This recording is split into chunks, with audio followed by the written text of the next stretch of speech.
Good afternoon.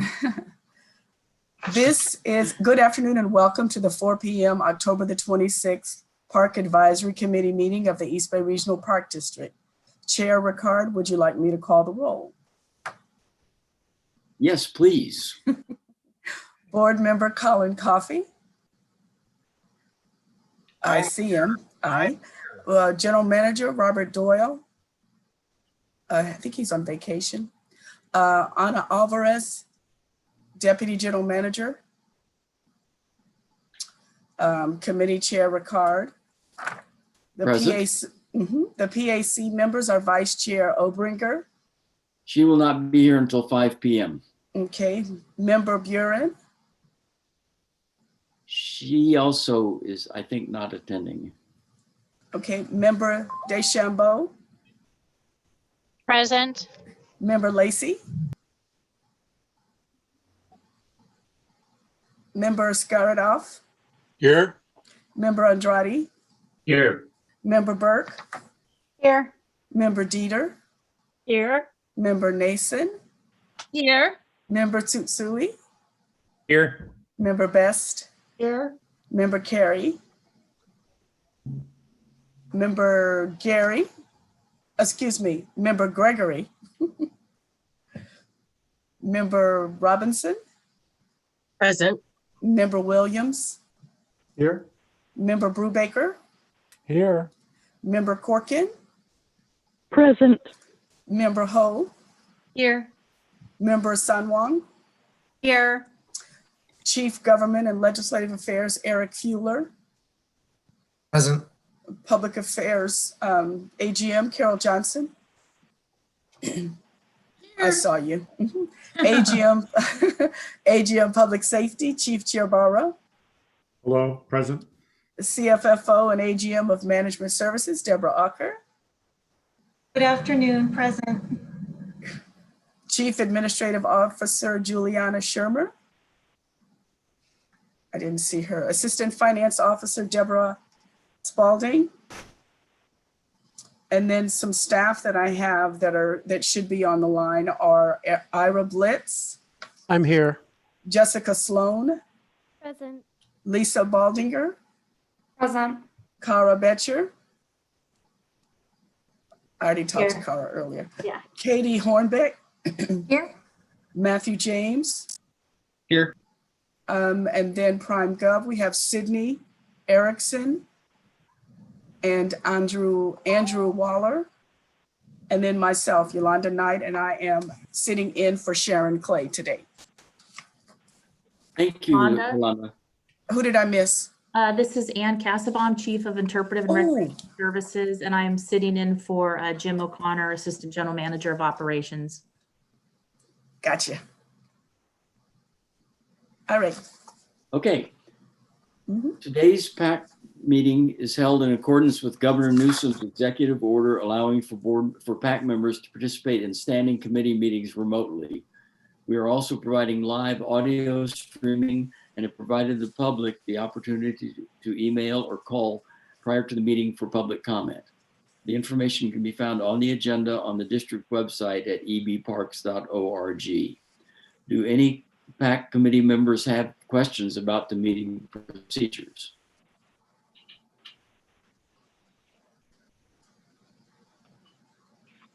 If not, we will move to the first item on the agenda, which is the approval of the minutes of the September 28th, 2020 Park Advisory Committee meeting. Do I have a motion to? Is that Roland? Yes. Okay. Roland moves. Is there a second? I'll second. Second from Igor. Any discussion?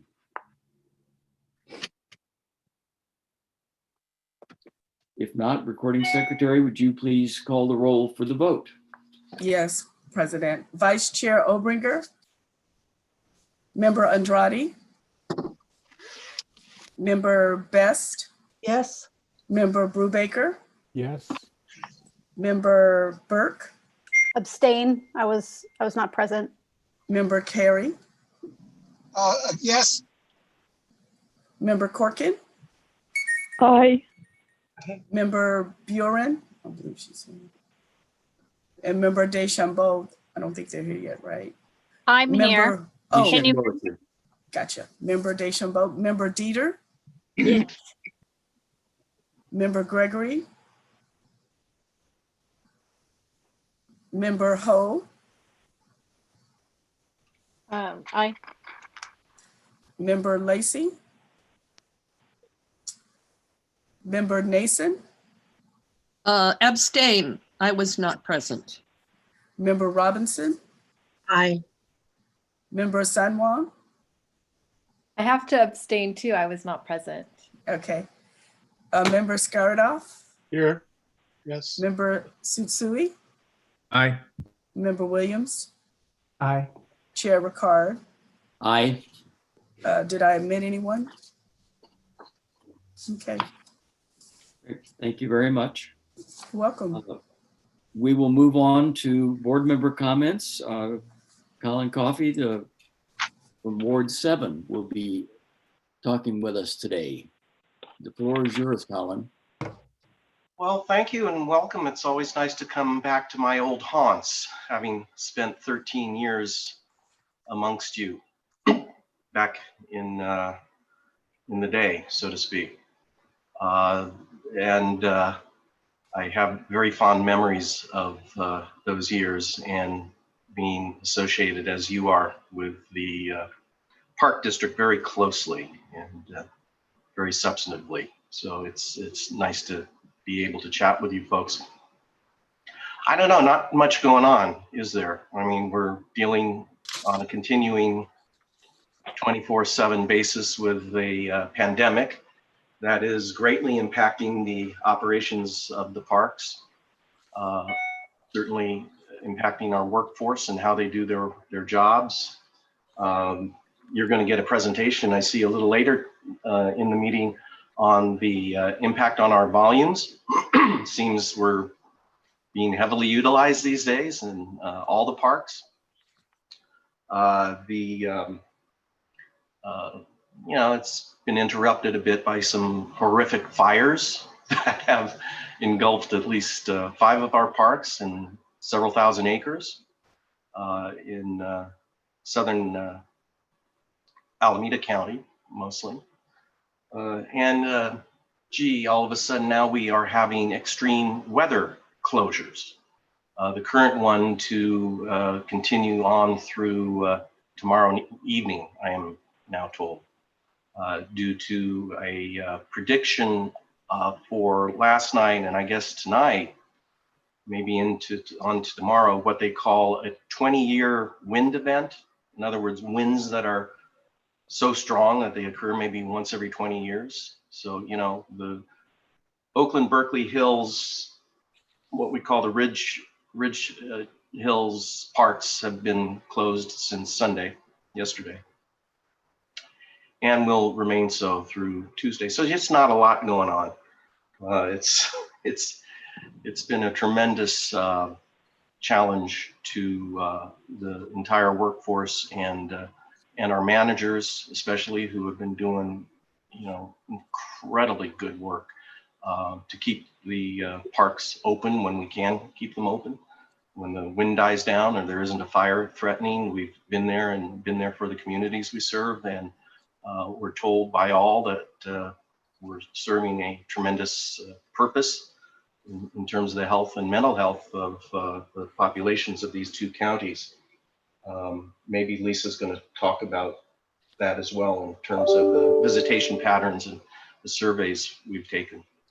Then what I want to just close my little period of time that I have with you on, one other little thing that's happening. We have to replace our general manager who is retiring at the end of the year. And, on top of all of the above, having to transition at that position, especially with someone who's replacing the vast experience of Bob Doyle, his skills, his leadership, and the success he's had throughout his 40 some odd years with the Park District. Yeah, just pretty big deal to do on top of everything else. But he's entitled, as is Tina, to life beyond the Park District. And so we have to work on that. And just for general interest, I suppose you all might have, what we're going to be doing is recruiting nationally for the position. We've retained a recruitment firm. We also retained a public agency specialist. I don't know exactly how to describe him, but he's a consultant that has been assisting the board of directors in compiling a profile of our view of what the East Bay Regional Park District General Manager is all about, and how we want to thereby publicize the position and what the position is all about. So that's been done, worked on. We've seen drafts of it. A lot of effort put into it by the consultant, the board of directors, and senior management. We also had input from our labor unions. So that profile is going to be put in a package with a request for applicants that will, the timing of all of this is going to be set this coming Friday. We have a closed personnel session, I guess, where we're going to be looking at the timeframes that we projected. But probably by the end of next week, not this week, end of next week, that request for applications will be distributed on a national basis, and a recruiting period opened. How long that period will remain open, I guess, is somewhat of a function of how the responses are going and how we feel about the need to either close it or keep it open a while longer. It could be a month, it could be 2 months of taking applications, and then another month of vetting, and so on. The basic math is that's going to take us into January, maybe February, to thoroughly vet the candidates, and to ultimately make a hire, negotiate a compensation arrangement and CEO contract. CEO, this shows you where I'm from. General manager contract. And it might be ambitious to say we could get all of that done in January or February, but hopefully somewhere near there. But that all raised the question, of course, is Bob's plans have always been to, and we've known for quite a while, have been to retire at the end of this year. And some of these things I was mentioning earlier kind of got in the way of that process. But it's still happening. And what we've done to project for the organization, for people like you and other stakeholders in the district, to project that we're going to have some period of time going past Bob's departure date, and by January 1, a need for interim leadership. And the board has asked our general counsel, district counsel, Carol Victor, to fill that role of interim general manager. And that reflects Carol's background and the fact that she seemingly has her fingers into everything going on in this district. As a lawyer, I know how that works. And we all have every confidence in her abilities and leadership capacity to take us through a month or two or whatever of that position being open. And of course, we continue to have this incredibly good senior management staff that will be there and probably still working very hard as they are now. So that's what's going on, and a bit of the timing on the general manager transition. And Rick, I'll turn it back over to you and hang around for a little while. I have another meeting I gotta hop on in a few minutes, and I apologize for that, but I'll hang out for a while. Okay, thank you, Colin. Any questions for Colin?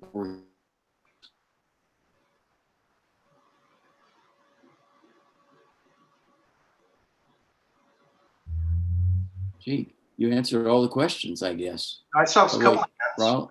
Roland, yeah. Yeah, I did have a question. Thank you, Colin. That was a great presentation. A couple of questions that you answered most of the questions about the hire and the backfill, so I don't have any questions there. You talked about the fact that the district's continuing to work through COVID. Have you had any positive tests of employees that you could talk about, if any, and how the district's handled that? And then secondly, was there any damage due to the high winds from last night? The first issue we have discussed publicly, the general manager has discussed publicly at board meetings, the fact that we've had a few people in the organization test positive. There's probably someone online that knows this better than I do in terms of the specifics. And if I get it wrong, someone jump in, but it was something like 5 individuals have been impacted. And Casabom is on the line, and she appears to be able to respond to that. Anne, why don't you go on? Because I just know that number and that they appear to be cases that arose outside the organization. Right. Ann Casabom, Chief of Interpretive and Recreation Services. I will speak for operations, which is the largest work group in the organization, but I believe we have had 61 or 62 people being tested for over the couple months of being suspected of having COVID, but only have had 4 cases confirmed in operations that were positive. I believe AGM Alker has something to add. Yolanda. I agree with Chief Casabom. There was one administrative person that was not part of operations. I thought we were at a total of 4, but maybe I was wrong. So 4 or 5. I know there were a few of them that were not work related. I believe only 3 of those were work related. The other ones, people had been exposed through family or friends and not a work related event. And of course, efforts to provide for the safety of our workforce are priorities with the board and management, and continue on an ongoing basis as the way that the workforce does its business is constantly now evolving. Wind damage, I read a memo that we had some power lines and tree branches and stuff come down last night, again in the ridge parks, those areas. That's all I've heard so far. Roland. Thank you. I can fill that in. Carol Johnson, AGM of Public Affairs. Yes, as of last evening, the wind event was significant, but not as significant as the initial anticipated 70-mile-an-hour winds. The wind speeds were between 21 and 45 mile per hour sustained winds in the upper or higher elevations. We did have a variety of trees fall or tree limbs fall, which park staff is currently removing to clear roads and trails. But I think what's most important is that there were 14 downed power lines within those parks or immediately adjacent to the closed parks that were in the hill area ridgeline.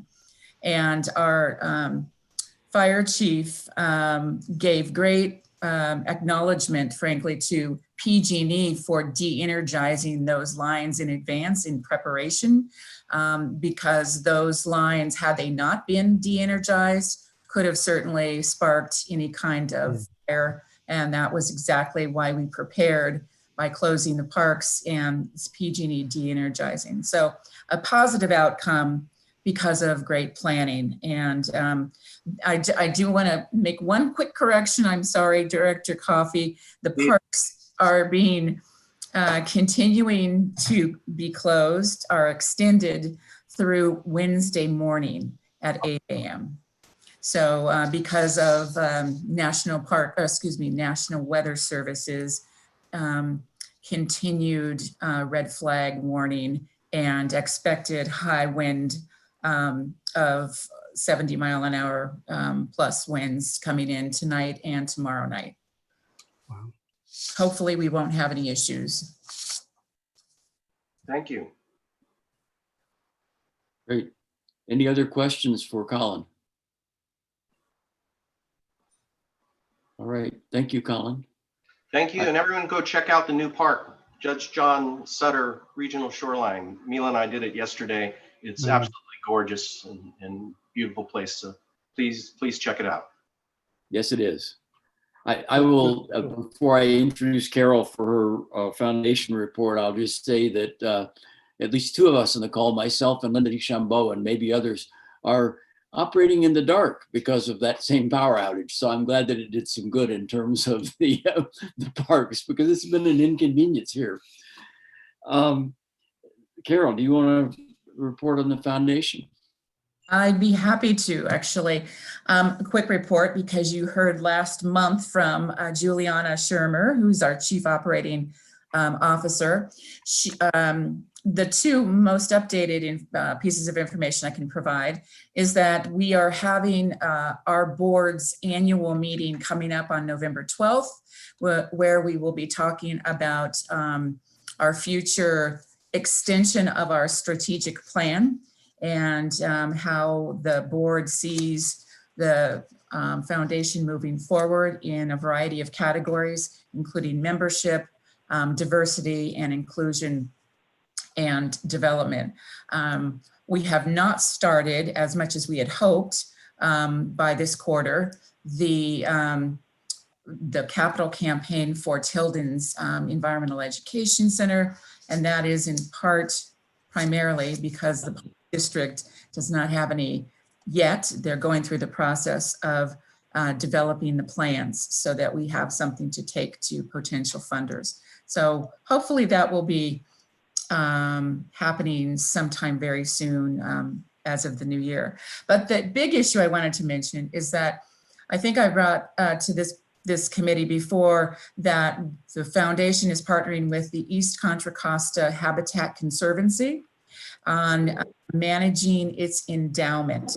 And the importance about that is that the Habitat Conservancy is the park district's partner, clearly, in acquiring all the, much of the land that we have out in East Contra Costa County.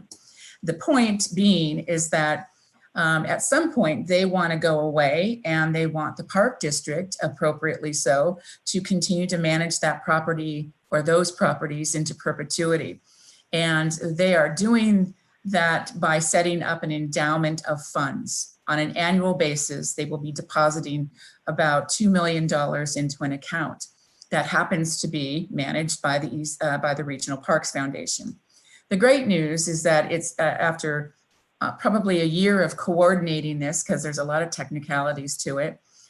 We, the Park Foundation, just received our first deposit of $1.1 million, thanks to the Regional Park District, but it came through the Habitat Conservancy.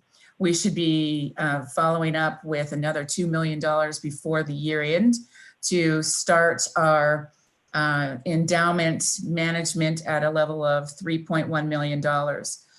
If all goes well, over the course of 30 years, which is the length of time that the endowment is continuing, to be in place, at a $2 million investment every year, the hope is that we will have managed funds to equate to about $80 million that will be used by the East Bay Regional Park District to manage those East County lands into perpetuity. That's hopeful, fingers crossed, but good news is we got our first $1.1 million. So that's all my report. Thanks.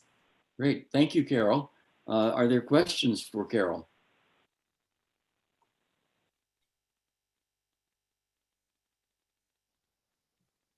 If not, we will move on. Thank you so much. Welcome. Madam Secretary, do we have any public comments? Well, Chair Ricard, we did have, oh, it looks like Rochelle has her hand up. Nason. So Oh. I don't know if she was still. Oh, I did. I'm sorry. I was. That's okay.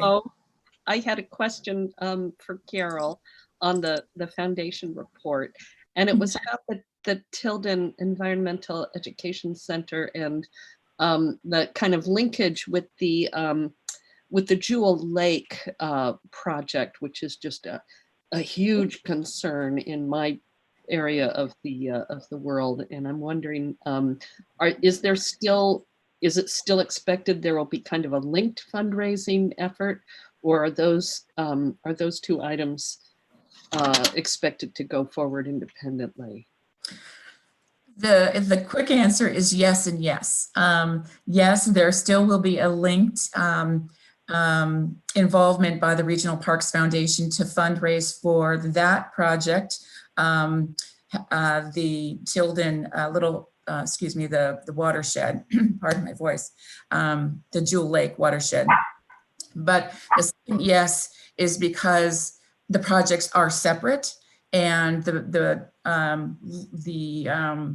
watershed Jewel Lake project is moving forward as it relates to its study that is in progress to have an outside agency go over the, I believe, scientific reports of the options that could be in place to restore or replace or do nothing. For example, that's not going to happen. But with respect to the dollar amount, they're looking at the cost analysis of what the options look like right now. So I don't know if when the district plans to receive that information back. For some reason, I thought it was going to be by the end of the year. It might not be. That's actually going through the ASD group. So the board of directors will be receiving that information just as soon as that study is over. And then there will be some more public discussions about it. But right now, the foundation has that in our plan to fundraise for it, but we have not moved forward with either at this point. Hope that. thank you. Other questions for Carol? Okay, we will move on. Again, Madam Secretary, do we have public comments? Yes, Chair Ricard, we did receive an email from a gentleman to come into the PAC meeting for a public comment. However, I do not see him. And so I'm just going to simply read you what he says, which is just really just a snippet of what he was going to say. He could be experiencing the same problems with the power outage. His name is Kent Wagner, Oakland resident, officer and board member, UNA USA East Bay chapter, and project lead for #Generation Restoration. His comment is regarding increasing carbon sequestration on East Bay Regional Park District lands. So that's the only thing that he has. Hopefully he will send an additional email and then I can get it to Sharon to distribute to the committee. Great, thank you very much. You're welcome. The red flag situation is doing us all in, I think, but we will carry on. The next item on our agenda is the current summary of COVID-19 park visitation patterns. And I believe, Lisa, are you going to start the presentation? I am, yes. I will go ahead. All right, good evening, everyone. My name is Lisa Baldinger, and I'm the Legislative and Policy Management Analyst with the East Bay Regional Park District today. And I'm here with my colleague, Cara Betcher, who is a GIS analyst on our GIS team.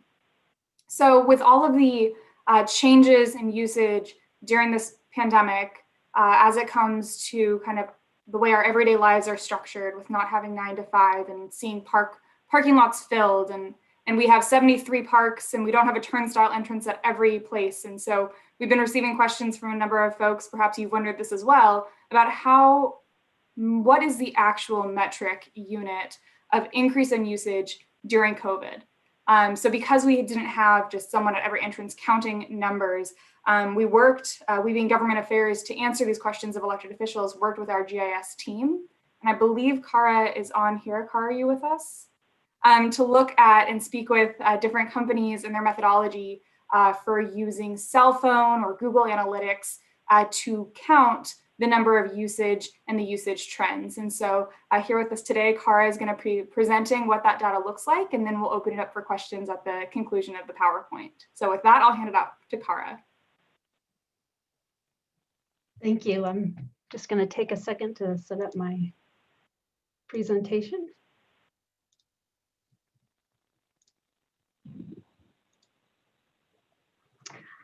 Let's see. Oh.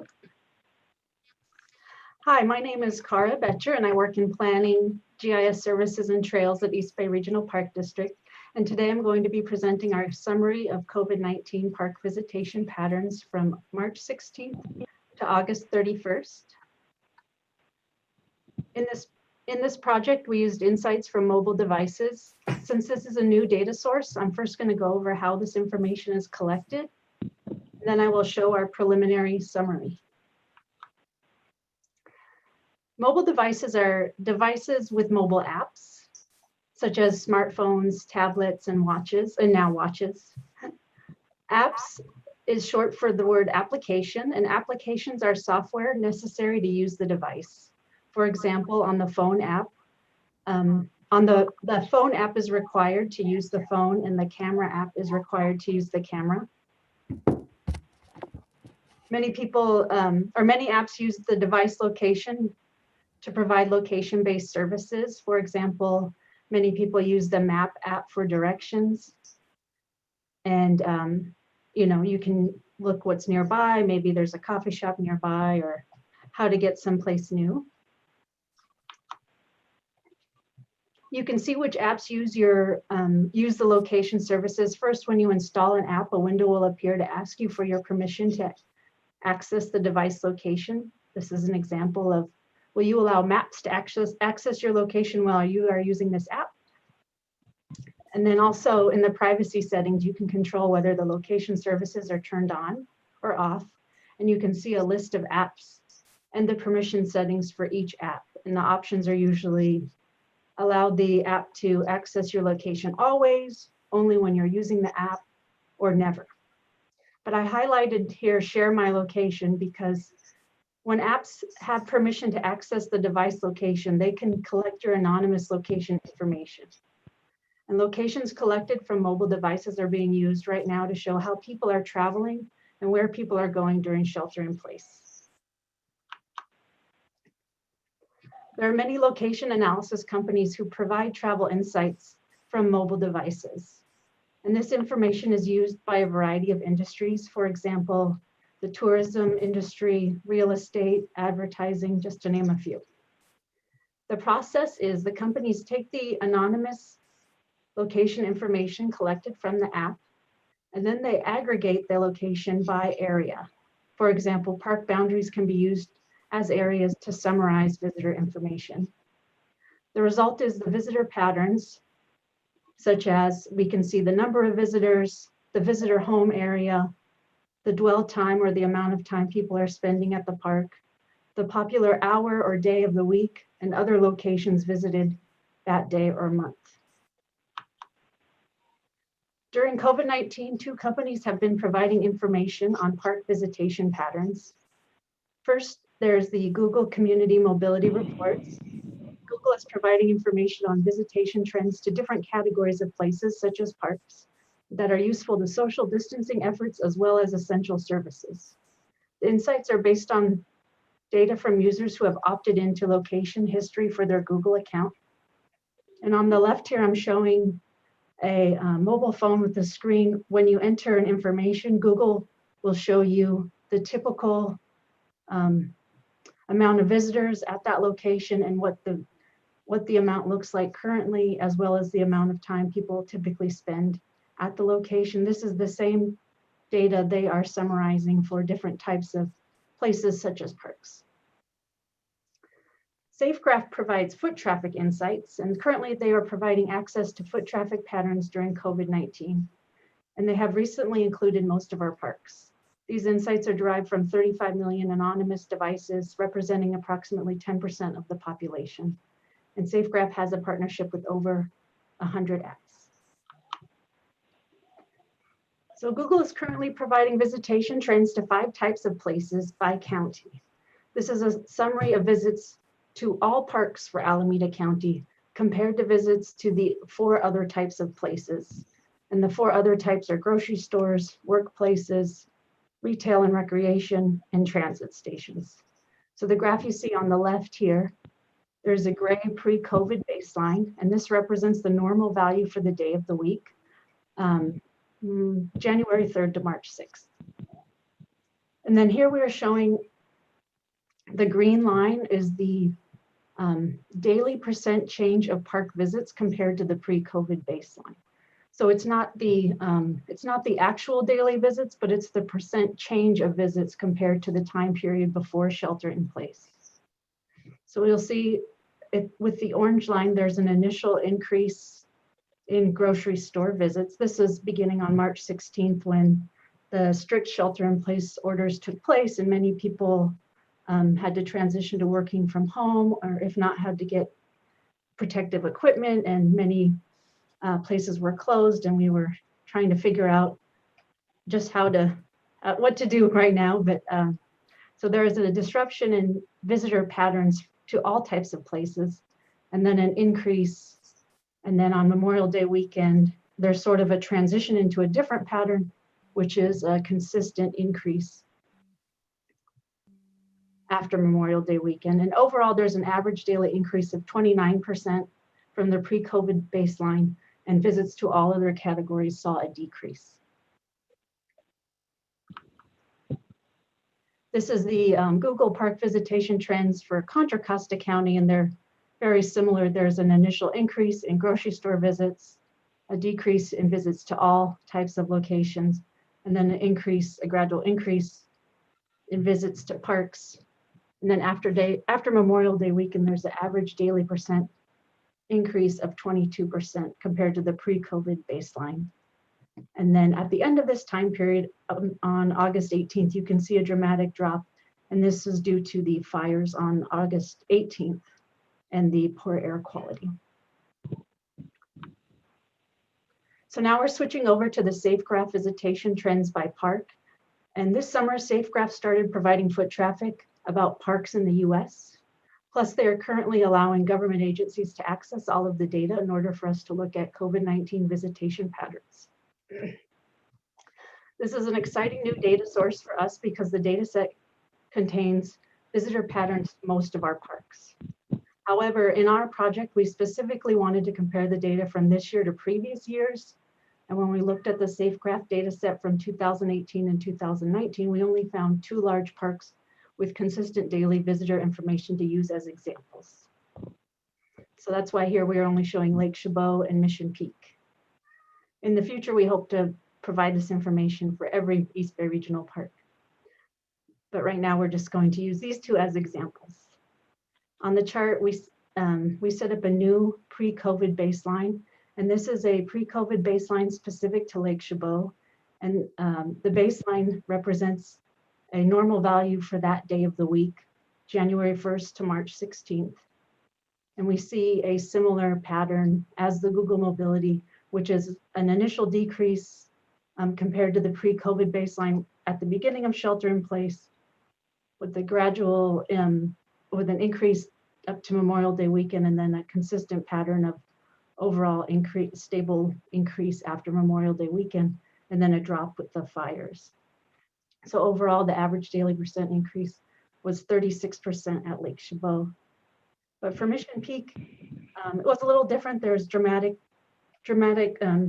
spikes and then drops for visitors. Starting on April 17th, the main entrance was closed at the request of the city of Fremont due to social distancing concerns or lack of social distancing concerns. So you can see the drop here, and then the Memorial Day peak, and then many peaks after Memorial Day. And the average daily % increase was 19% compared to the pre-COVID baseline at Mission Peak.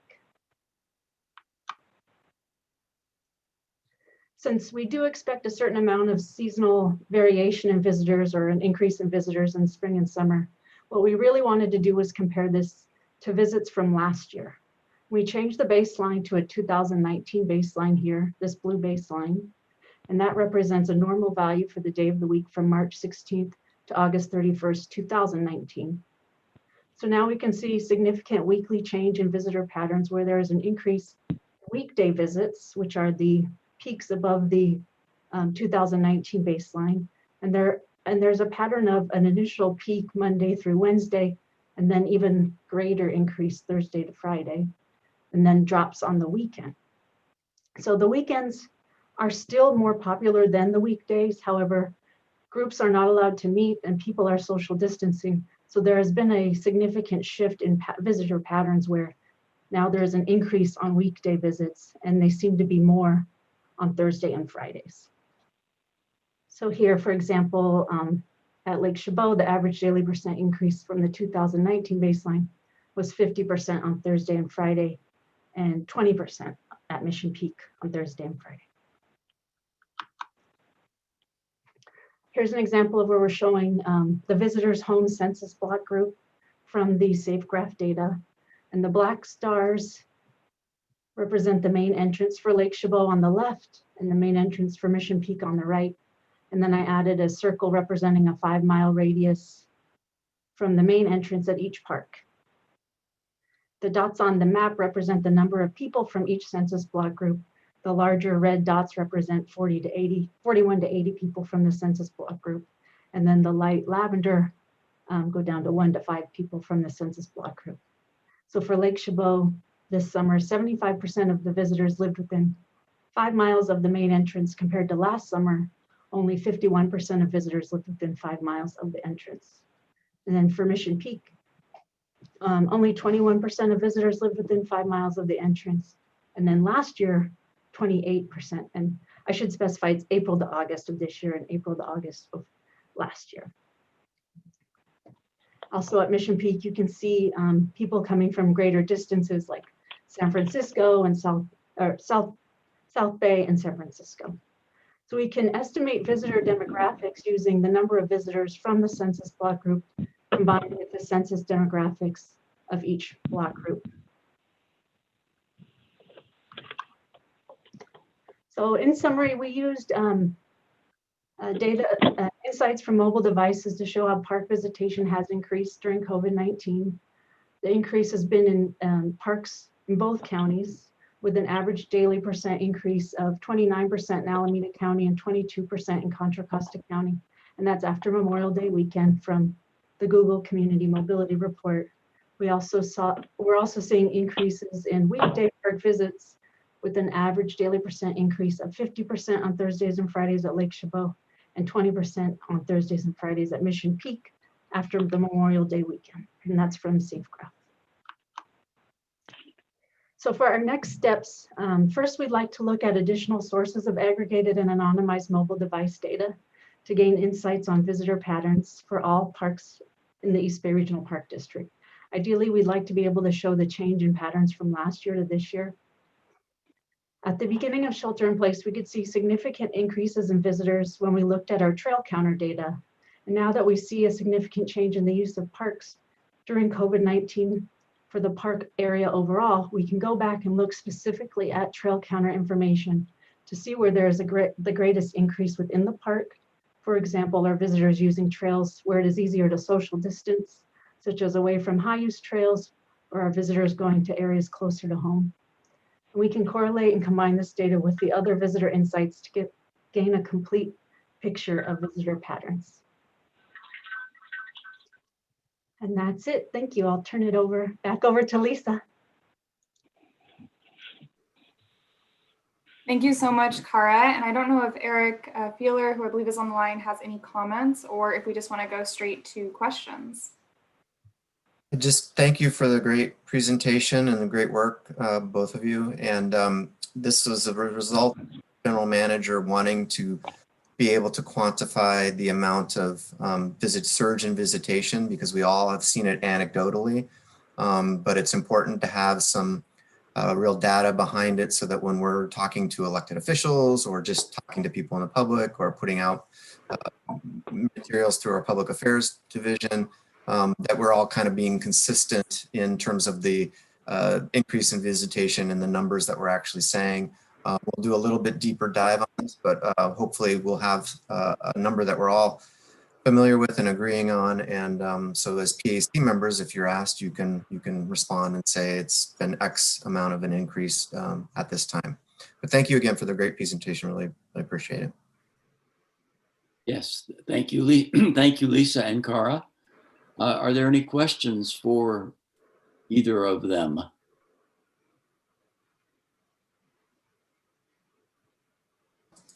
Looks like Roland and then I think Carrie.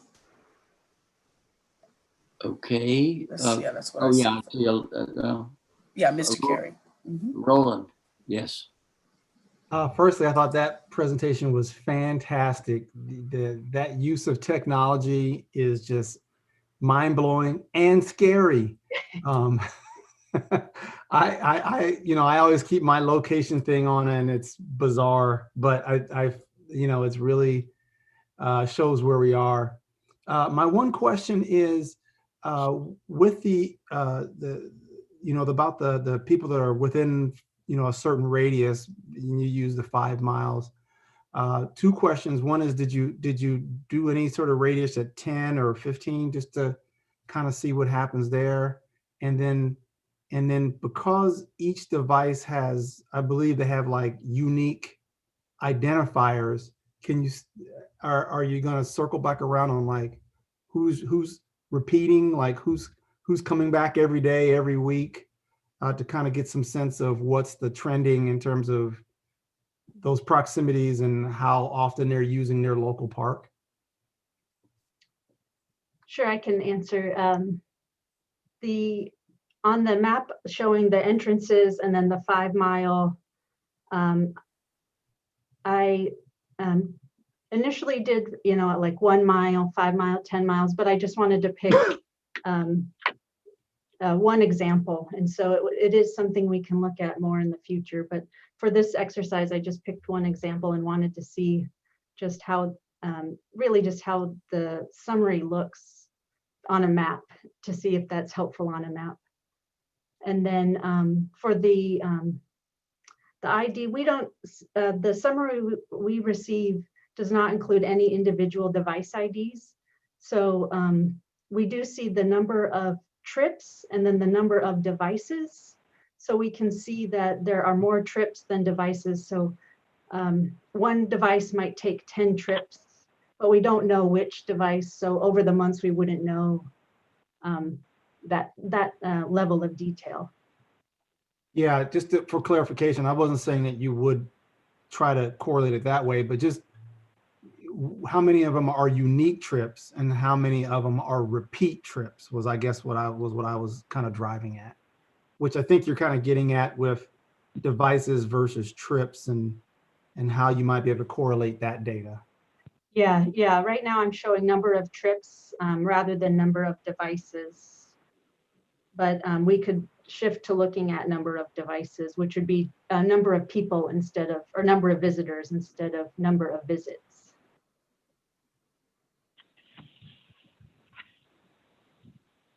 Okay, thank you. I saw Lewis's hand earlier, and I believe Andy had a question. Either one of you want to ask?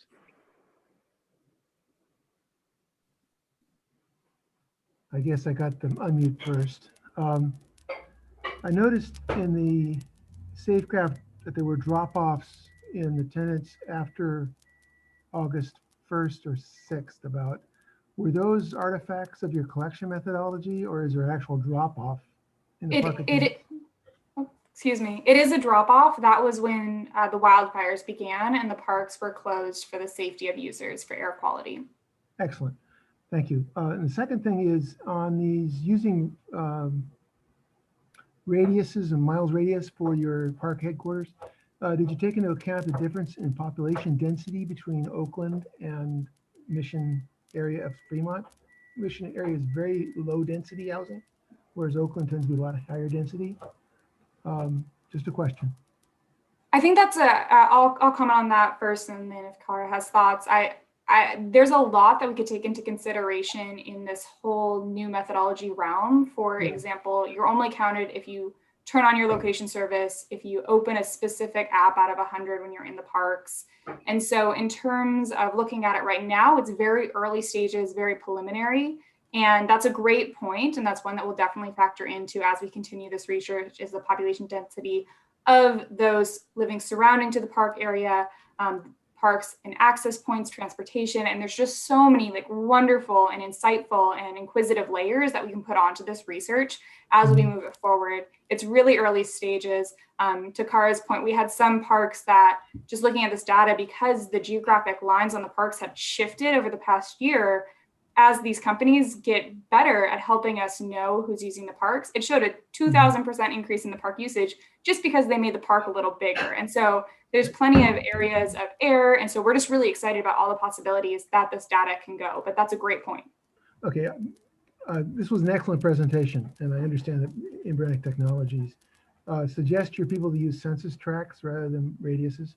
That's my only suggestion. I'm the next statistician. Okay, I'm done. Thank you very much. Thank you. Great. Thank you. I see Bruce and Igor with their hands up. So Igor, why don't you go next? Okay, well, thank you. I just want to echo how impressive this piece of work is. And I guess I had a couple of just kind of inquisitive questions. One of them is, would we have been doing this if there had been no coronavirus? And then the other one was, do you have any information on whether or what percentage of visitors actual people are compared to the amount of devices that are carried in? Is there any kind of a rule of thumb that's like 80% or whatever it is? Or is there some other more rigorous way to determine that? In terms of a rule of thumb, I'd have to turn to Cara. One thing that we will be looking at, of course, is as the new census numbers come out and our population at large, and we continue this process forward, looking at a comparative analysis there. To your first question, a world without COVID is currently unimaginable.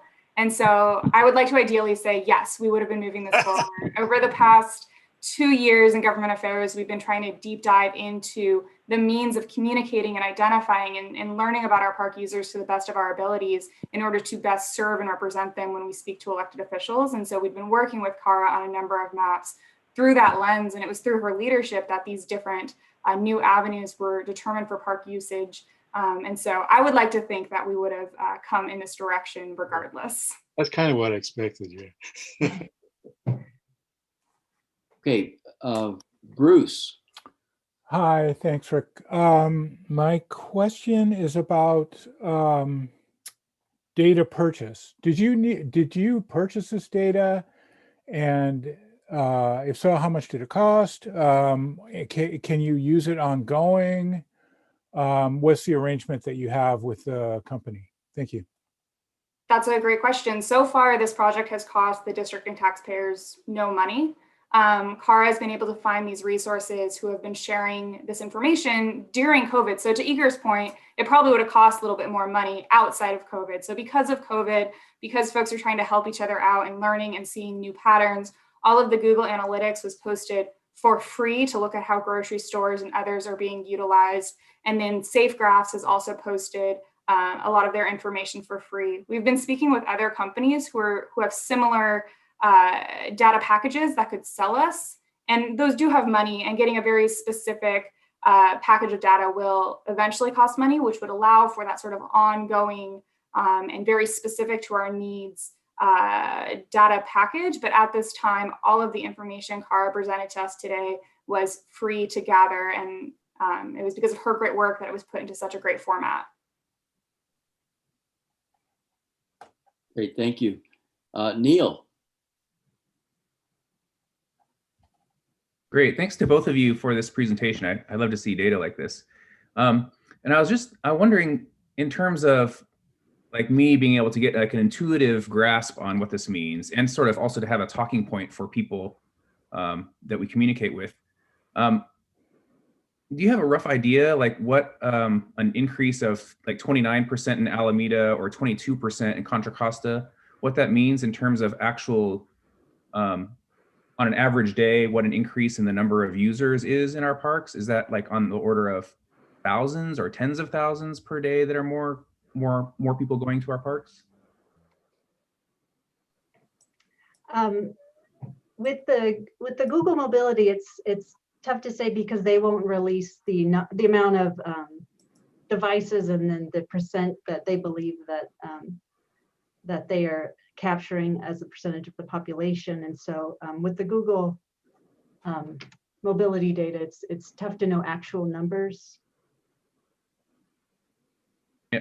Do we have a rough guess? Do we think it's like on an average day, we now have 25,000 more bodies in our parks, or do we just not know? We can estimate by using that number and the population and give a very rough estimate. I haven't done that calculation yet, but we could, yeah. We do have trail counters that have a higher that are actually counting people walking by, and we can use that as well to extrapolate what we think the overall increase is. All right. Yeah, I mean, I think that'd be useful to know at some point, especially as a talking point when we're like speaking to like office holders or legislators, right? If we can say like we have this many more bodies in our parks every day than we had before, then that's ammunition for arguing for increased funding or more attention to particular issues. Yeah, it's a great point. Okay, one more question. I think I do want to move on because we have quite a bit to do, but Adela, I see your hand is up. Yeah. It would be really nice to also see data for specific to parks that are accessible to disadvantaged communities and communities of color, both to show that the park is serving them, and also to help your own efforts for getting grant funding for things, and also to let people in those communities know so they're encouraged even more to come out. Absolutely agree. Ultimately, the dream would be to have maybe every 5 years an analysis of all of our parks, and to, I believe it was Carrie's point with using the census data, we then know sort of a rough guesstimate of who those demographics who are coming from point A to point B are, and who specifically we're serving, to follow up with surveys and other means of communication. So there's a lot of opportunity, absolutely.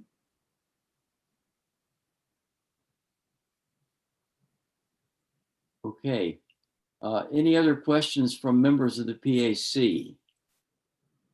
Kelly, I see your chat. I'm assuming you would like to make a public comment on this item? Yes, I would. Am I unmuted? You're unmuted. All right. So with respect to Mission Peak, the visitation there is a highly political issue. I would like to point out that when you turn on your location services on these maps, a great many people, when they go to a park that they haven't been to before, as Mission Peak receives many first-time visitors, they do turn on their location services so they don't get lost. And so you get a higher participation that way. At Mission Peak, there was the city of Fremont agitated, fist-pounding demands to shut down the park in late April and all through May. And what you see on this is the forced shutdown of the major entrance to Mission Peak.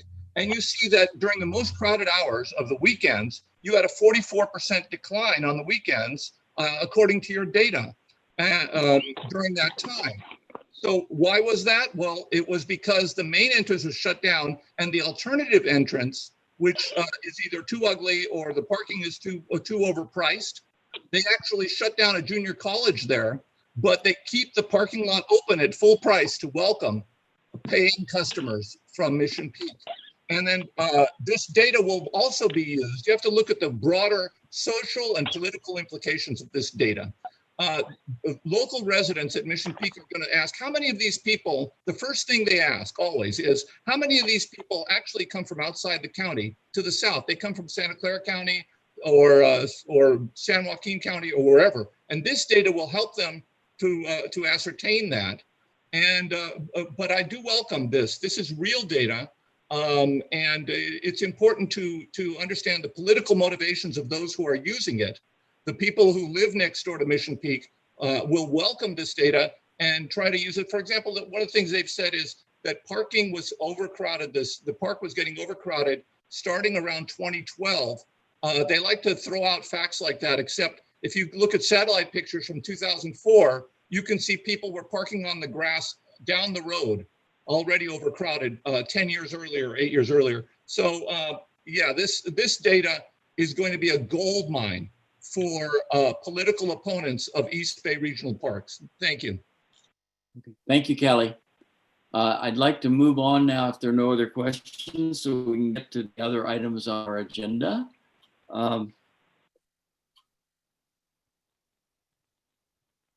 The grants program update from Katie Hornbeck. Katie, are you here? Hi, I'm here. Hi, everyone. My name is Katie Hornbeck. I'm the acting grants manager. I'm going to go ahead and pull up my PowerPoint. One moment.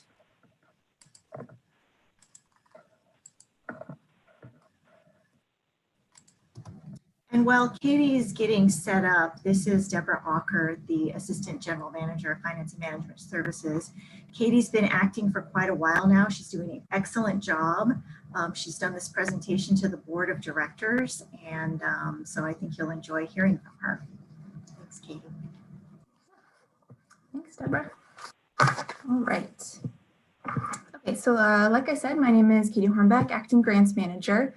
And I'll be giving a brief update on our grants program. The General Manager's Office, the Government and Legislative Affairs staff, and then the Grants Department work collectively to promote, influence, and secure grant funds for the Park District. And we continue to be very active in applying for and securing and managing these grant contracts, even during COVID. That way we can continue funding our projects. So in 2019, the Grants Department monitored and managed 167 separate project contracts totaling $139.4 million. In the same year, our staff invoiced and the Park District received approximately $7.8 million in grant payments from 122 grant project transactions. And when I say the grant staff, it's myself, and we have an admin analyst and an account. I'll be touching on today. I'm going to briefly go through these. This is an update on Prop 68 implementation, the 2017 winter storm recovery, fuels management grants, resilience and restoration grants, East Contra Costa County Habitat Conservancy grants, and transportation trails grants. And one bullet point that got left off was an update on our WW program. All right, so Prop 68. So in June of 2018, the California voters had passed a $4.1 billion general obligation bond related to funding drought, water, parks, climate, coastal protection, and outdoor access for all programs. The implementation of this bond is a multi-year process involving numerous state agencies and dozens of different grant programs that you can do. The Park District has already applied for at least 6 Prop 68 grants valuing at $14.7 million. 3 are listed here. The first one was a grant we were awarded for the Cowdy Hills Restoration Public Access Project. The second one, there's a typo. We applied for, and this is the Cultural, Community, and Natural Resources Grant for the Black Timber Mines Back Timber Replacement Project. We applied for this, but it was earlier this year we found out we were not awarded. So I should say not awarded. And then this last one, green infrastructure, we were awarded this year $1.4 million for the Doolittle Bay Trail project. Another one we have that we applied for and we'll be hearing about soon, probably in the next month or two, is the Trails and Greenways program with Natural Resources Agency, and that's for the Point Malati Bridge to Beach Extension project, and that's a $1.2 million ask. One of the many Prop 68 grant programs is the Per Capita Grant Program. Prop 68 authorized the legislature to appropriate $185 million to the California Department of Parks and Rec Office of Grants and Local Services, or what we call OGALS, for non-competitive per capita grants. Per capita funds are available for local park rehabilitation, creation, and improvements. And because this grant is non-competitive, we're encouraged to utilize these awards to rehabilitate existing infrastructure.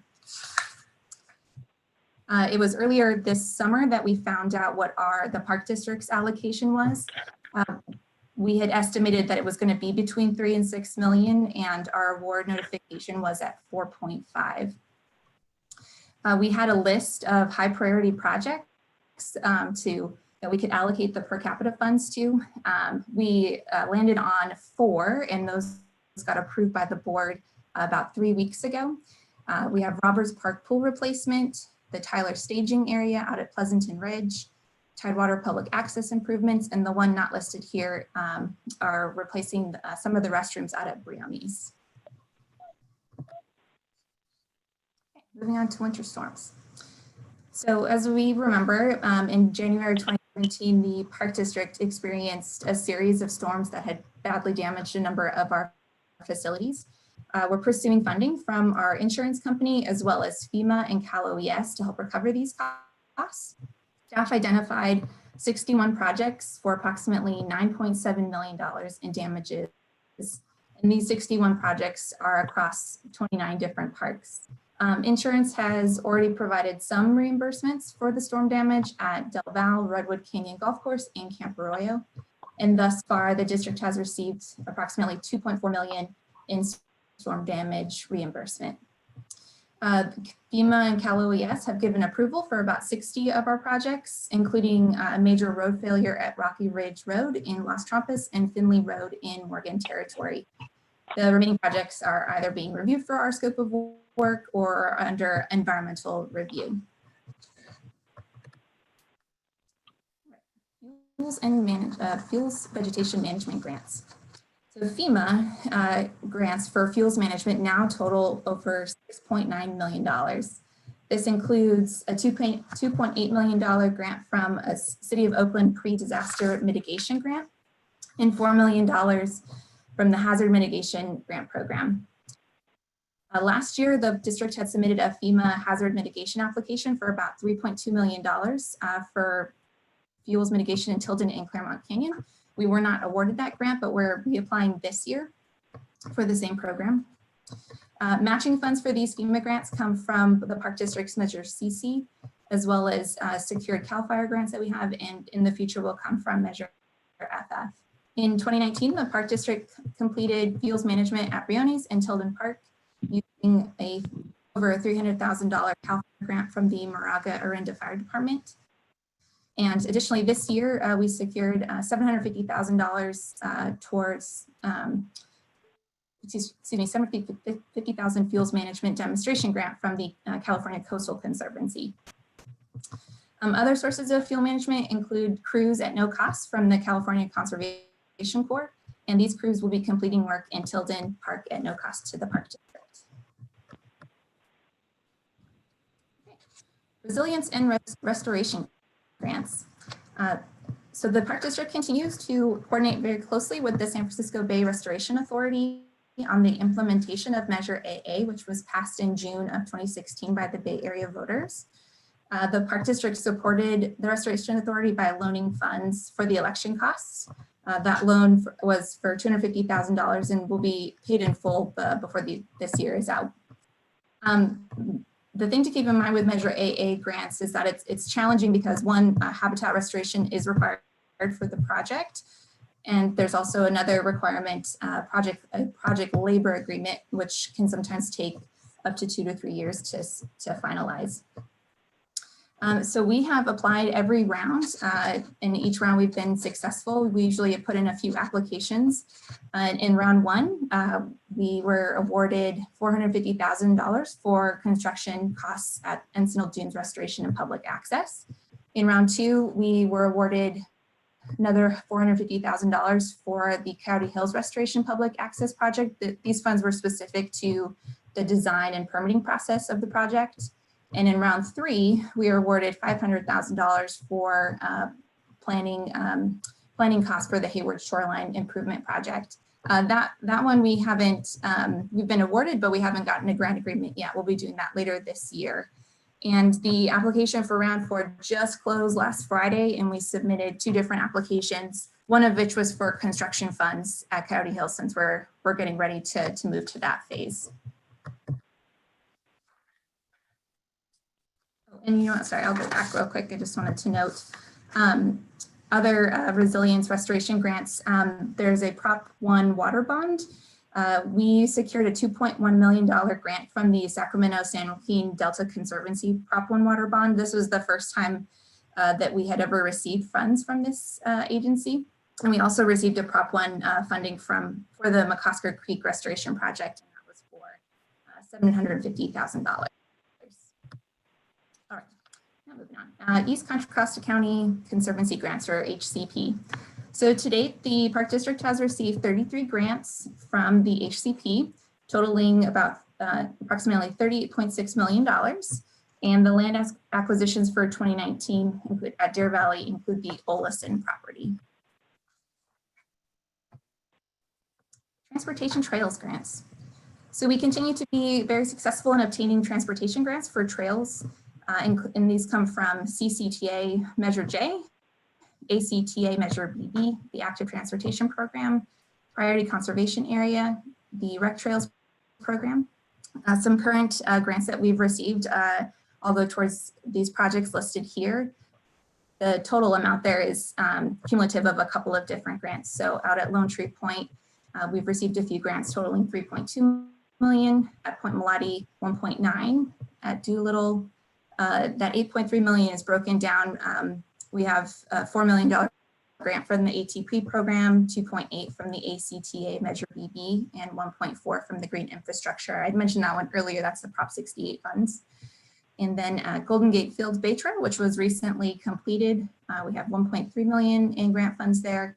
And then general trail maintenance at a couple of different spots equals 1.1 million. So I'm going to touch on a couple of our major state grants because with the announcement of the $54 million state budget deficit earlier this year, we've been keeping a really close eye on these couple of state grants. So the breakdown here is that for Del Val, we received a $5 million grant that was covering 2 major projects, the water system treatment project and then the visitor center project. We have been invoicing as much as possible and they're on track to be completed before the funds expire. We also have a grant for the McCosker Creek Restoration Project. And that's underway and will be completed by the end of next year, again, before the funds expire. And then the McLaughlin East Shore State Park grant, those funds were given to us actually in advance, which is pretty rare. And that project is also underway. So I mentioned this just as a reminder, because my boss always reminds me of this, is that grants are risky at any part in the process. Just because we have a grant agreement doesn't mean we can't maybe lose the funds. We want to make sure we're adhering to all of our deadlines and spending the money like we say we're going to spend the money, and that we are keeping up with all of our reporting and compliance, so we don't lose the funds. All right, and my last point here is an update on our Measure WW local grant program. So we're entering into our 12th year of this program. In 2018, the board authorized a 3-year extension of this program through December 31st of 2021, and we do anticipate requesting another extension. Through the end of 2019, there were 239 projects valued at $120.8 million, or 97% of the total $125 million program. These have been approved and undertaken by local agencies. The local grant program now includes 187 completed projects, and the application review and reimbursement process has proceeded very smoothly. Approximately $102.4 million has been reimbursed to local agencies, and these projects include athletic fields, buildings, acquisitions, and playgrounds. In 2017, the board created a program similar to the local grants for the Urban Creeks allocation area, beginning with accepting grant applications for up to 1.6 million of the total 8 million available for Urban Creeks. The first round, we received 3 applications totaling 1.5 million, and they were approved by the board in April of 2018. There are also many other park district projects utilizing this allocation area, as was planned during the program creation, and this includes a $2.4 million appropriation for the McCosker Creek Restoration Project, which is underway. And that is my update. I'm happy to take any questions and answer them. Does anyone have questions? You can just take the PowerPoint down. Thank you. So it's very sad because it's Someone is not on mute. Is that you, Sharon? Or, no. I don't know. Okay. Okay. Carlin, you have a question. I do. So thank you for your presentation. And I was just wondering, you know, budget uncertainty, do you anticipate it's going to be more challenging to access funding from the state for these types of grants going forward? And what are we doing to try to ensure that there's still a pot of money available in the future? So I could probably answer part of your question, and then definitely let Eric Fuller maybe jump in as well. Thank you. Our Chief of Government and Legislative Affairs. So what I've noticed is that there's been a delay just in some grant programs being rolled out. So like application deadlines got pushed back. And so we've just been keeping an eye on that and adjusting our schedules. And then we've just been in close contact with our folks at the OGAL's office and state parks just to make sure we're meeting the deadlines and we're on top of when these applications are going to be.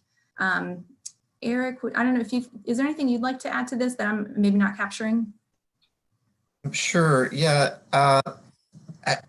What we were being told from our legislative advocate is that actually state parks needed to staff up, that there were did not have enough people to accommodate the Prop 68 programs initially, and then obviously COVID hit, which also delayed things, and it took them also a while to appoint a new state park director. I think that now that that's been settled, that things will be moving forward and hopefully in a much more expedited fashion.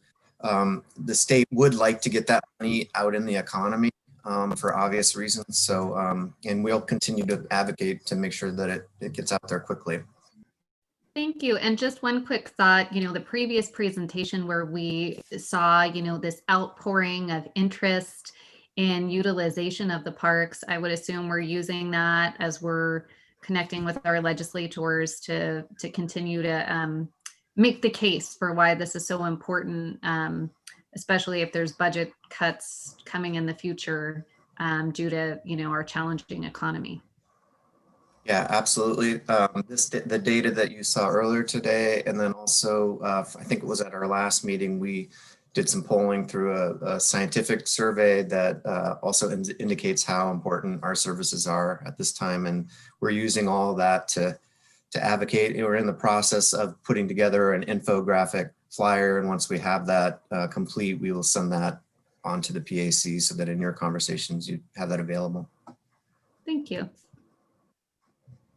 Great. Are there other questions for our presenters? If not, then let us move to our next agenda item, the California Coastal Cleanup Day volunteer event. And I believe, Ira, that you are the presenter for this. I'm more of the introducer of the presenter. So thank you all for inviting us to make a presentation this evening.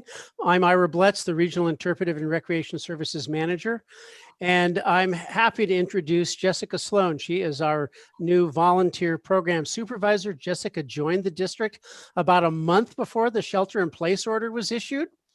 But she has been doing an amazing job working with our volunteer program, working with our new user interface, which you'll hear more about in a few minutes, and also facing the challenges of running a volunteer program when the parks were adjusting to the pandemic. It's really been a challenging time on all levels in the Park District. I'm sure you've heard a lot about that. But I'd like now to introduce Jessica to talk about one of the most exciting new elements that we were able to bring forward for the volunteers.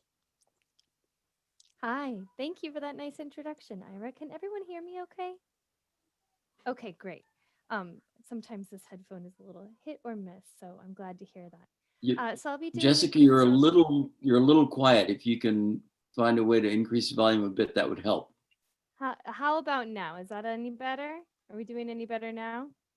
Or is it still quiet? Still kind of quiet. Okay, let's try one other thing then. Well, How's that? if without this, is that any better? Yes. Okay, good. All right. See, I told you that headphone is sort of hit or miss. Great. Well, thank you for having me today. I'm very excited to be here, and I'll be giving a presentation about the Coastal Cleanup Day. So, this year's Coastal Cleanup Day was very different than in years past. Okay. So, thank you for having me. My name is Jessica Sloan, and I am the new volunteer program supervisor at the East Bay Regional Park District. I've been informed that I can call myself new for at least the first year. All right. So planning for this year's Coastal Cleanup Day, we collaborated with 8 different park supervisors throughout the district in 8 different parks where the coastal cleanup has usually taken place. We were able to offer INR support, but we came to a consensus very quickly that there was just no safe way to encourage a traditional cleanup this year. County guidelines, staffing levels, park conditions, everything had to be changed to make it so that we could try to do something to keep people engaged.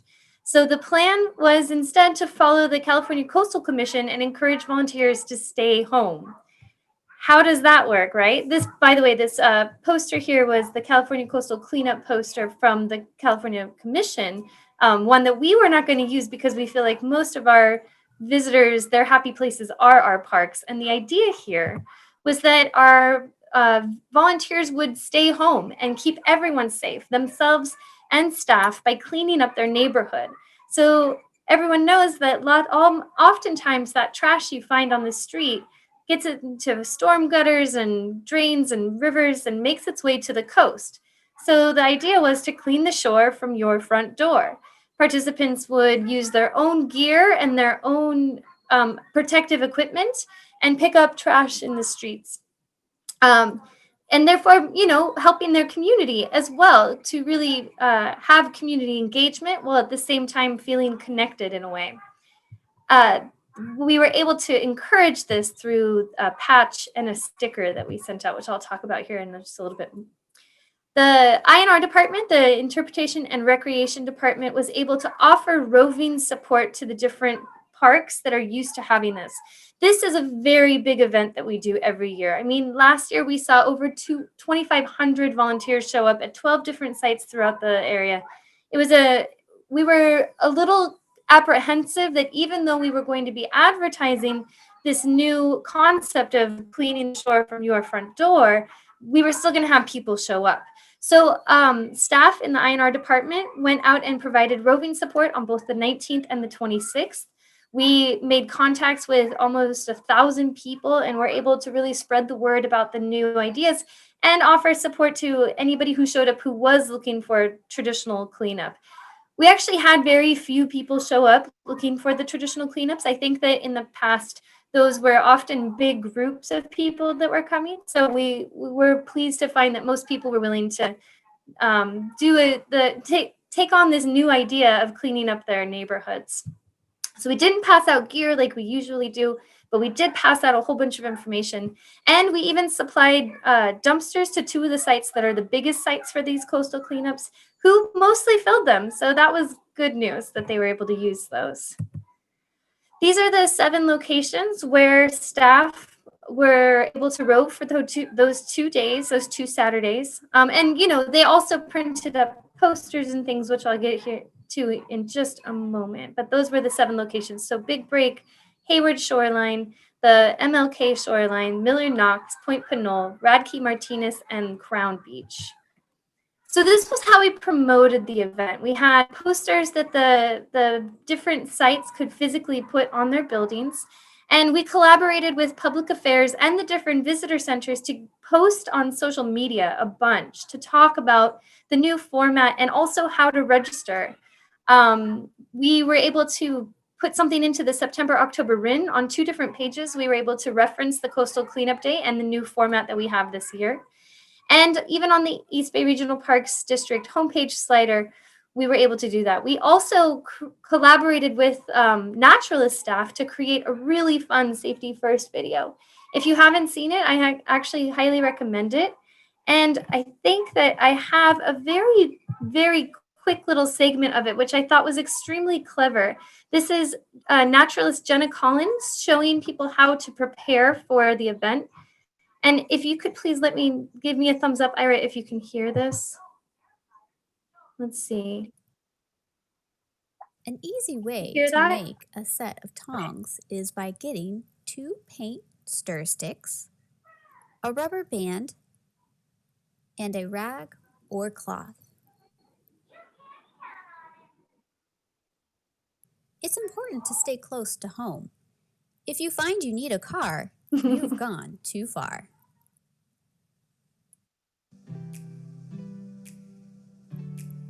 You are now ready to head outside.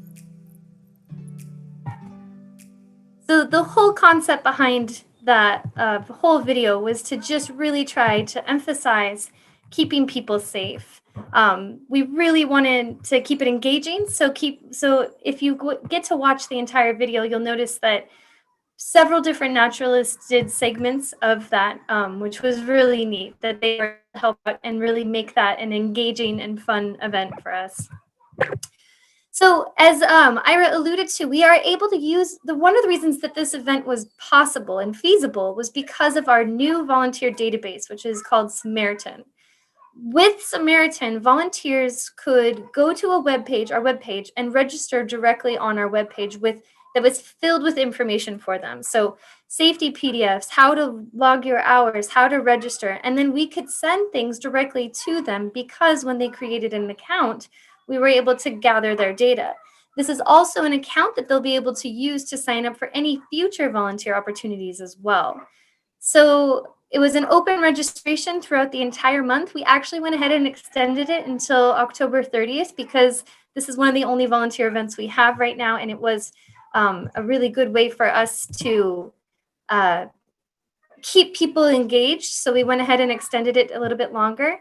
And again, in all of that information, where the videos and the safety PDFs, and we were able to encourage people to get out there, use their own gear, and stay in their own neighborhoods. We were also, through Samaritan, able to announce our event online with a special featured event page. And then there was so much information on the homepage, but we tried our best to keep it succinct so that everyone could understand what they were seeing. This is what the page looked like where people could sign up. I just thought that would be a nice thing to see because it has a whole bunch of information about what you'll need to assemble your own gear and how to stay safe. And then that big green sign up button where you could either create an account or log in with an existing account. We took one of the resources that we made available to people was the CleanSwell app.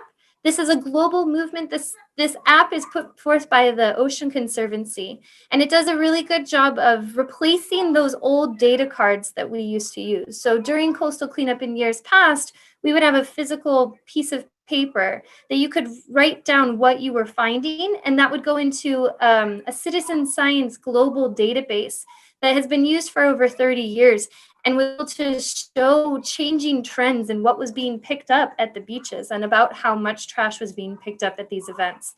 With the new CleanSwell app, even if the person was using it in their neighborhood, it would geolocate their location, and you can actually use it over and over again, not just for the coastal cleanup. And you can get badges, as you see with this cute little whale here. This person is level 1, and the more trash you pick up and the more you use the app, not only are you contributing again to citizen science, but you get to have fun little engagement on the app. Our biggest concern this year was safety. So we usually in the district have a service agreement that helps keep our volunteers safe while they are volunteering for us. But because this was not on Park District land, we were encouraging people to stay home. And because of COVID concerns, we had to change that into more of a disclaimer saying, if you are registering for this event, you're agreeing to not get in, to try to take every safety precaution possible to not get hurt. The naturalist staff again collaborated on that fun safety video, and we had safety guidelines and different tips and tricks on how to have a safe and fun cleanup as well, all over the website and directly emailed to our participants. Here's my favorite part. So at the end, when someone had completed their cleanup, they could go online and take this very short survey that you see here that just asked how big their group was, how long they spent, and if they wanted to, if they used the CleanSwell app or something different, and if they wanted a sticker or a patch. Our wonderful graphic designer, Hillary, made these beautiful patches and stickers for us. We've already sent out over 60 thank you letters with patches and stickers to the participants who requested them. So we'll have one more round of mailings once the October 30th cutoff date has come. But at this point, we've already sent out over 60 mailings with that. So that's very exciting. One of the great things I can say about Samaritan, our new database, is that it makes reporting really simple. I can tell you that I went on today just to check our numbers. We have 195 registered accounts just through the coastal cleanup event right now. 80 participants have already logged their hours 172 different times. So they kept, as you can tell, it was only 80 people, but many of them have done multiple cleanups. And that equates to a total of 866 hours served so far for this one event. Samaritan really makes it a nice way for us to be able to get all of that data in one place with the way that it communicates with itself. And again, those accounts that all of those visitors had, those volunteers had to make to be able to access the event can then be used to sign up for further events as well. So in our new COVID reality, this kind of an event is probably going to be our new way going forward. We're hoping to use this as an example for ways that we could maybe continue to keep working with the system. So I'm hoping that we can use this for trash pickups in the parks or high school community service hours, or even, you know, this idea of volunteer activities that maybe don't need to be absolutely overseen by staff, and that way we can still have that sense of community, even if we can't be bringing people together the way we would like to, or the way we have in the past. And with that, I would be very happy to take any of your questions. Thank you very much for your time today. Thank you, Jessica. I see that Carlin has a question for you. I do. So I love this. Thank you for your presentation. And I know a number of organizations, like the company I work for, Blue Shield of California, is trying to get folks to do, you know, these virtual cleanups as well in lieu of in-person events. And so I'm just wondering, how, you know, what was the response to this activity, even though it was virtual? Was it what you anticipated? Was it better than you expected? Yeah, I mean, because I know that this is very different than the social it was lacking the social component, but there's other ways to kind of connect with people and give positive reinforcement. So can you speak to that a little bit about what your expectations were, and if those were met, or if you didn't have expectations? Absolutely, be happy to. Yeah, I did. It was hard for me to have a lot of expectations because I am so very new to the district right now. August, I need you to wait just a minute. Sorry about that. I'm so new to the district that it was hard for me to have really solid expectations. I did over order some patches and stickers. I was actually, one of the surprises to me was I thought people would be a little bit more excited about those. I think I might have ordered a few extra, but we're going to find scout troops and things to give those to.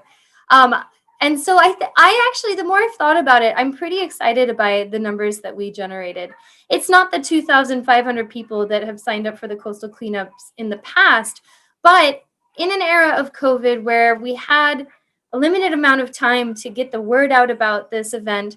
I think that getting as many participants registered as we did, 180 people, so when I say 180 registered participants, that means that they could have been signing up with groups of 3 or 5 or more. It doesn't necessarily mean it was only 185 people. So with my limited knowledge of past events and stuff, I was actually quite pleased with this. And I think that it's going to be a really good way, a good template for moving forward on how we can keep doing things, especially with groups like you were talking about, where they're already sort of a group that's already together, how we can engage those groups moving forward as well. Okay. So I'm hoping to start maybe using the system to create opportunities that are available within the parks and not in the neighborhoods. I have a lot of work to do to make that a reality, but we do have our next event is going to be the MLK Day of Service in January. So looking forward to brainstorming new ideas on how to use Samaritan to encourage service then as well. Great, thank you. Hi, I think Elisa has a question for you. Hi, Jessica.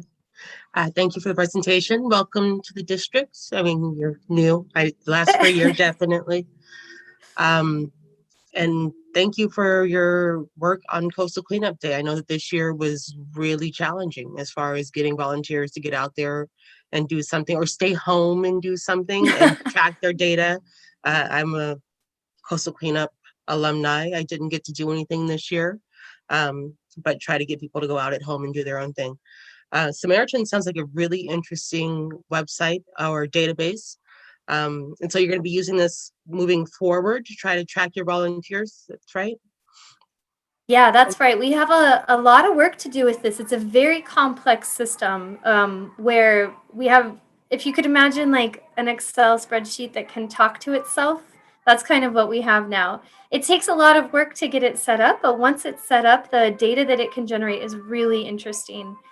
So I'm in the process right now of working with each of the different volunteer departments throughout the entire district to get them registered with Samaritan and using the system. It also is a really neat tool in allowing volunteers to report their own hours, which takes a little bit of that administrative duty off of the staff, which is going to be really helpful for us moving forward. Oh, it's amazing. Sounds like a really good find. I'm not going to take credit for finding it. That was definitely people who came before me, but it's been really good to work with it.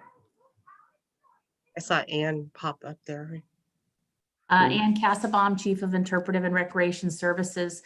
The software also will allow us to track for teachers who wish to request a program for environmental education, and also community groups for program requests.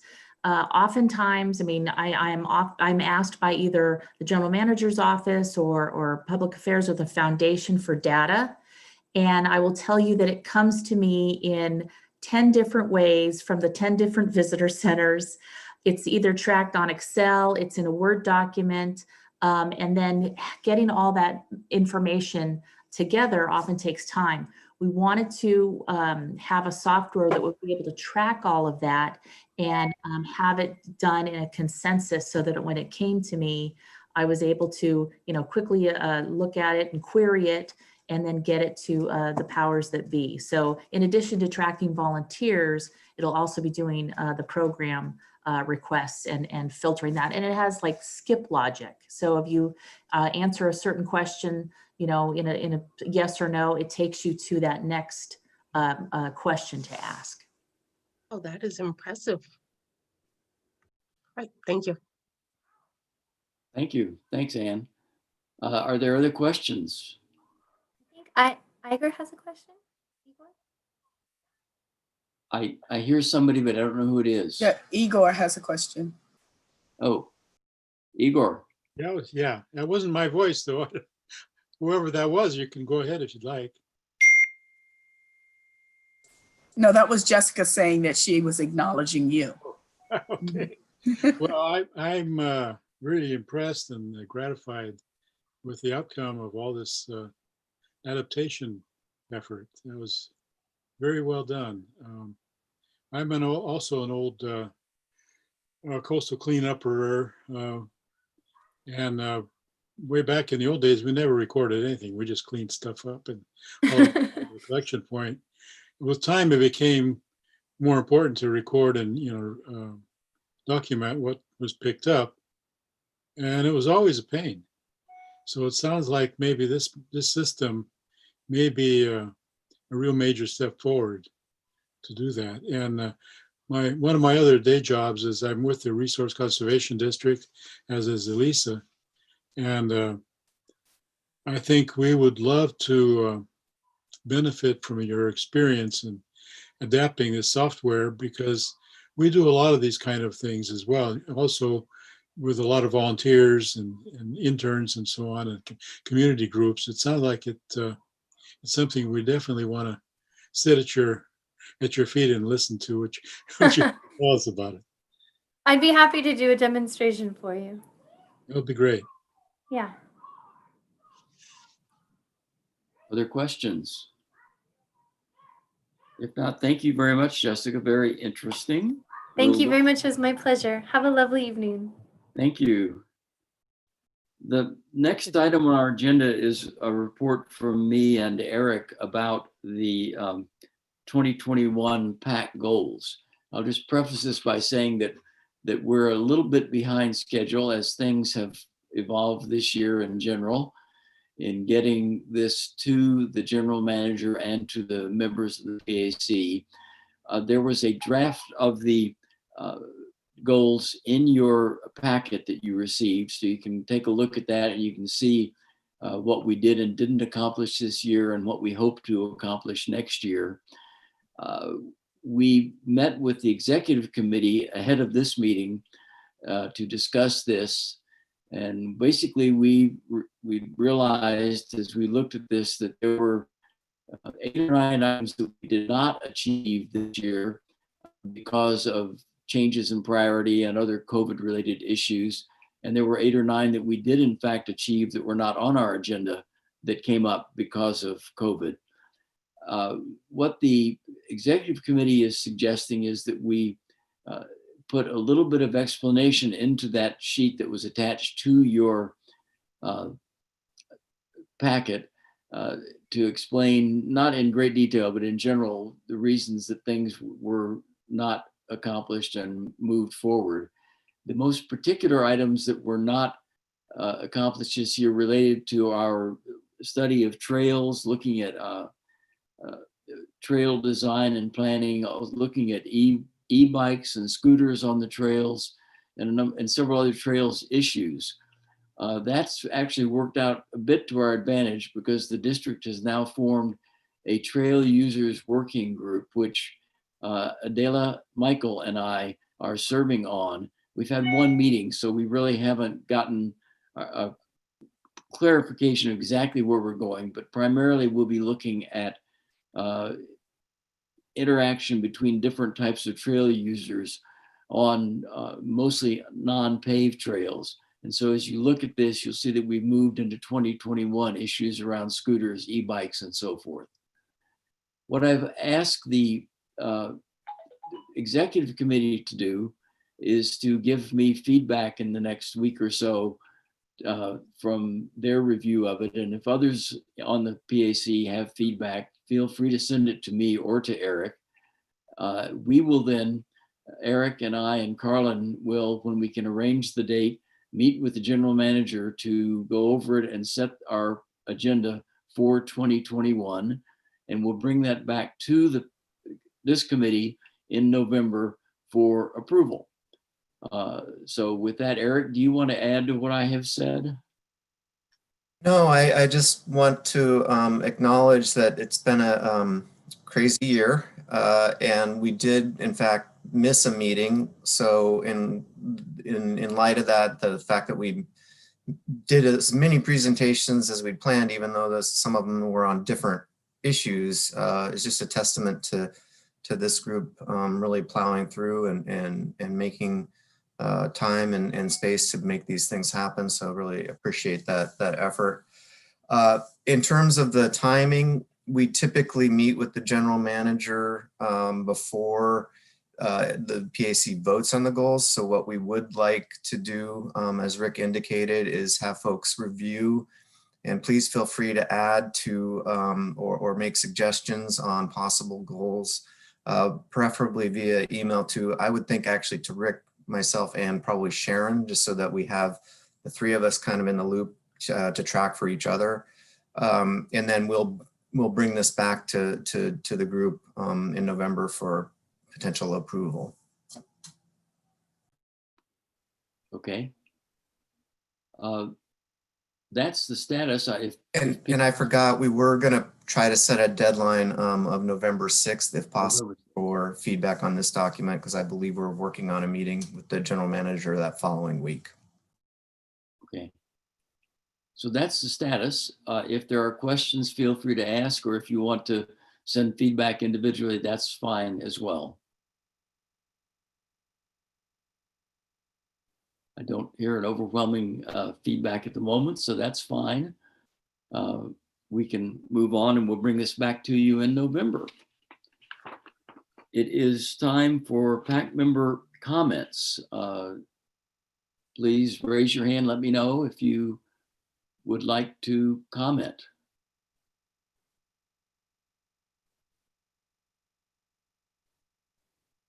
No comments. Gee. Okay. Report from the chair. The only thing I would report is the Trail Users Working Group, which is in progress, and we'll have more information on that going forward. And I'm sure we'll be soliciting feedback from people on the PAC as well. So with that, does anyone have reports on board committees that they have attended that they want to share with the group?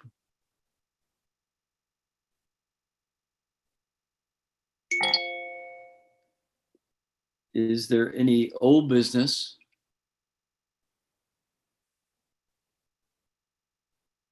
Any new business? If not, then the meeting will stand adjourned. Thank you. all. Thank you. Have a nice evening. Good to see everyone. Too. Yep.